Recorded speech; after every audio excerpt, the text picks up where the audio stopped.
ayol kishini qornini silab turib homilador qilib qo'yish mumkinligi haqida bilarmidinglar? Bugun vodiydan bir ukamiz, bemorimiz tashrif buyurdilar. Birlamchi bepushtlik bilan urug'larining holati yaxshi emas.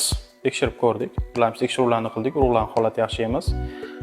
Eng kulgulisi, bular tabibga borganlar.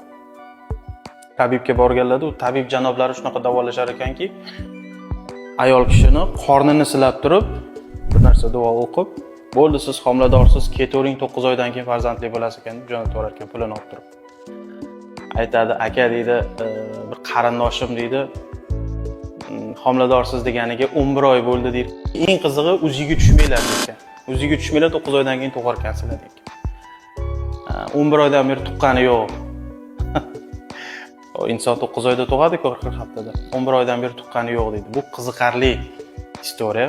Keyingi videolarimizni kuzatib borsanglar, bu bemor haqida, ya'ni kasallik tarixi haqida nimalarni boshidan o'tkazdi, qayerlarda aldanib qoldi, batafsil ma'lumot berib o'tamiz.